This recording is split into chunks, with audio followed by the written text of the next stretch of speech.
Jeffrey's depressed and he doesn't even know it. He doesn't understand why he can't stick to any of the self-improvement habits that he tries. He tries to stop fapping, smoking weed, playing video games, but before he knows it, he's right back to his usual ways. Adonis understands depression bro science. Of course, Adonis has had periods in his life where he struggled. That's exactly what made him into the man he is today. Adonis has a framework for pulling himself out of depression and forcing growth. See a data, see a job is what it made me. Shit me freaking bravery. See it's mine is slavery. 9 to 5, grind and strive. Fucking nigga pay me less. It pay my bills at minimal, but see it pay me stress. Doing this, doing that, and turn around and scold you true. How I did it wrong when I just did it like you told me to. Fuck you. Looking at my dick, bro.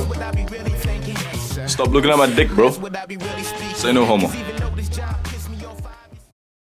Depression resets how much you can do, and so the cure to depression is progressive overload. My name is Hamza. I help young men go through the Jeffrey to Adonis transformation through self-improvement. Scroll down right now, click on the subscribe and the post notification button. It's a win-win for both of us. Visualize this. I'm 21 years old. I'm at the height of my life. For the last few years, I've been reading and implementing the red pill. I've been lifting weights. I'm looking pretty jacked. There's a few pictures of me. I'm going to parties. I'm hosting some parties. We're going out to clubs. I'm actually getting girls at these clubs. Life is literally at the peak right now. And then something changes. I just can't really do any of the stuff that I was previously doing. I find it so difficult to speak to new people. So I lose my social life. My workouts go from 6, sometimes even 7 workouts a week to maybe 2, maybe 3. I start smoking weed all day, every day. I want to quit. I just can't seem to. This transition quickly led me from the height of my life to the worst point of my life that I've experienced. And I now understand that for most people, depression is due to overindulging in instant gratification. And I know some people are going to start spazzing out. Wait, depression is genetic. Genetics do play a part,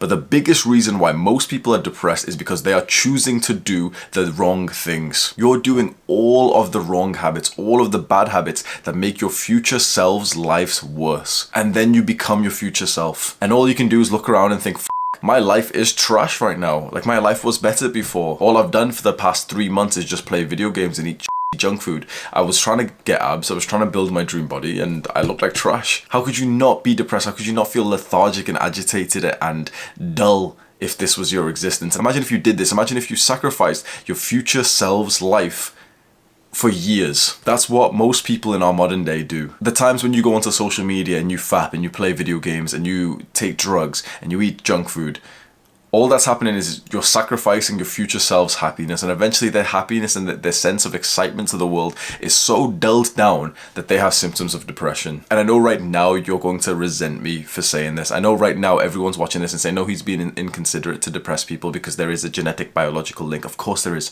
Some people are predisposed, but that predisposition does not have to be activated 100%. It's activated because of your actions. And for the overwhelming majority of people, they simply are not doing the actions that make them feel like a happy, healthy human. And this is where, although it's incompassionate, this is where that somewhat good advice comes from, where people say to depressed people like, oh, just be happy, bro, just go outside, bro, just exercise. Because it is that simple, but it's not easy. So let's say you have depression right now. Most people don't even know that they have depression. What would life be like? You'd struggle to do the basic things that you shouldn't struggle with. You'll often find yourself skipping hygiene activities, especially. You'll find yourself skipping brushing your teeth. You'll find yourself skipping showering. You've had it in mind for a while. Okay, I'm gonna start showering again. I'm gonna start brushing my teeth. I'm gonna start like cleaning my room again. And every single time you see your room's dirty, it comes to you like, yeah, I'm gonna start like I'll start cleaning my room day by day by day by day. Eventually, it becomes overwhelming, and that usually depression causes the anxiety. You become a recluse. You spend more time lethargic, more time just kind of not acting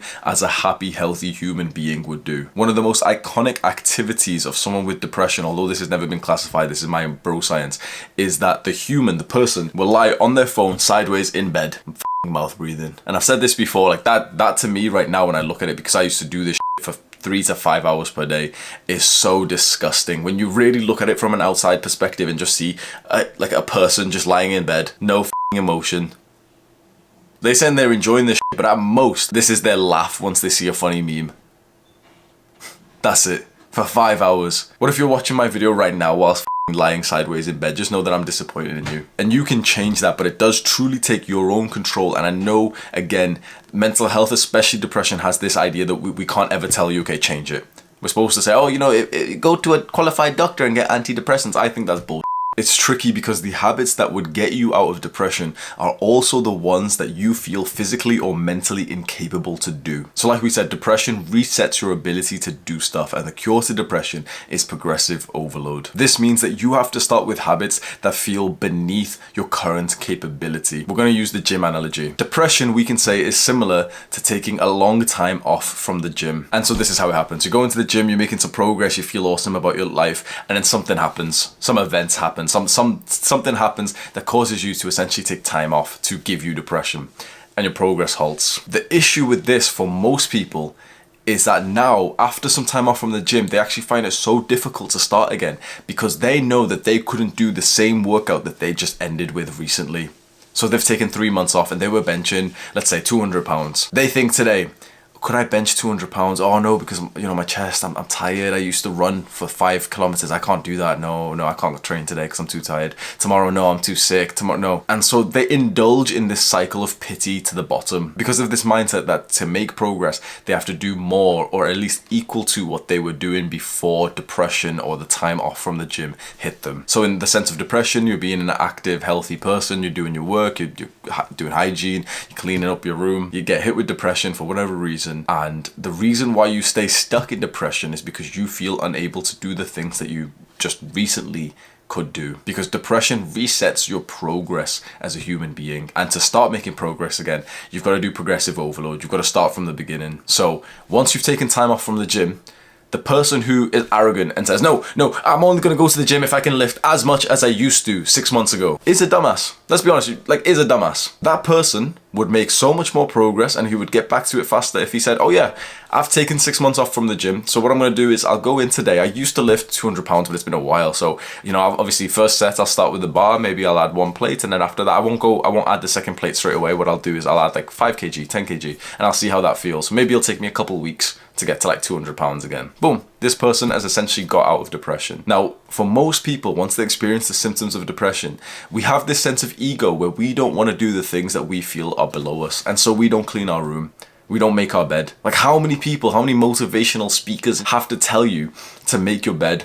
And still to this day, if you've got depression, your bed's unmade right now, and you're getting pissed off because I'm yet another prick online telling you to make your bed. Because you're thinking like, what the f*** is that going to do? You've made your bed before. It didn't do anything. Imagine everything you do right now gets you small amount of experience in the curing depression skill, and you maybe need a level of 10 in this skill to like get out of depression. Right now you're like level 1. You're not getting any experience in this skill right now, like at all, because you're just not doing anything. Now you think, okay, I will do the big thing. You know, the only way I can get out of depression is if I go hit the 2-hour workout.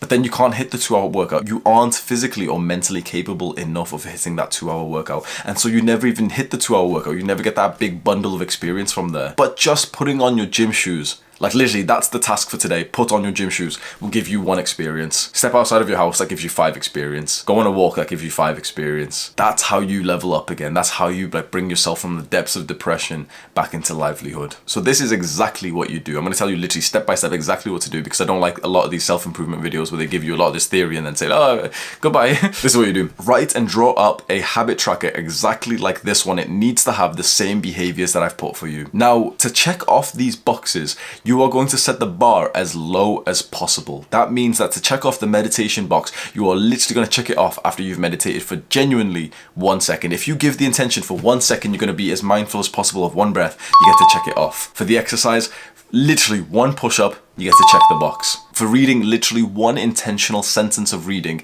you get to check the box. Gratitude journaling, literally 1 sentence, 1 word of gratitude, you get to tick the box. And I know what you're thinking, you're getting pissed off, like this wouldn't help. Like how the f*** is 1 push-up gonna get me jacked? It's not. But 1 push-up will lead to 2 tomorrow. That will lead to 10 in a few days. That will lead to 50 and 100. And that will lead you to actually get back into the gym. 1 breath of meditation isn't gonna do shit. It's not gonna make you more mindful. It's not gonna cure your depression. It's not really gonna like do anything in terms of your mental health. But it's gonna lead to 2 breaths of mindfulness later, and that'll lead to a 3-minute meditation session, and a 5 and a 10. I've told you my story so many times on this. When I started, I had to start from the absolute rock bottom. I tried to follow the advice of the self-improvement YouTubers saying, oh, you know, just go exercise, just go meditate for 5 to 10 minutes. I tried it and I couldn't, and so I just never meditated. It was only when I set the bar like real low and I said, you know what, dead ass, a few seconds of meditation today is progress. and I'm going to try and make progress every single day. So all of the behaviors that you're seeing right now on this habit tracker, I would wake up and I would do them straight away in my morning routine. Wake up, a couple of push-ups in the apartment. This was when COVID just started, so the gym's closed.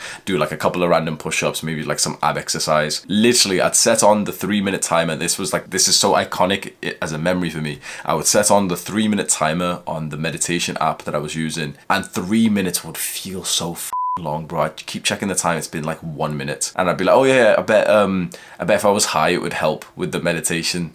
So I'd grab the crack pipe. I needed a weed break from a 1-minute meditation, and I'm so grateful that I did that, because now I meditate 20 minutes a few times a day, no problem. I had the humility to reduce the bar of success so damn low so that I could be making progress. And there's one important thing that you need to do. Every single time you check one of these boxes, every single time you tick one of these boxes in the habit tracker, you act like it's a PR. Like, look at these random videos of people hitting PRs. They're so happy. You need to be acting like that. I want to see you like punch the air and say like, yes, like you've just meditated. And I know again your brain's gonna say, but it's not even in, like, why would I celebrate that? Like, I used to meditate for longer, I used to work out longer. Because making progress is all relative to where you are today. If you're always comparing yourself to the best you've ever been in life, you're gonna stay stuck in this rut that you're currently in, this depression stage that you're currently in. You've got to compare yourself to how you were this morning, how you were yesterday. And if you've done 1 push-up today, that's infinitely more push-ups than you did yesterday. That is like a yes moment. And exactly what we're doing, like this kind of overemphasis on like, really feeling like it's an achievement,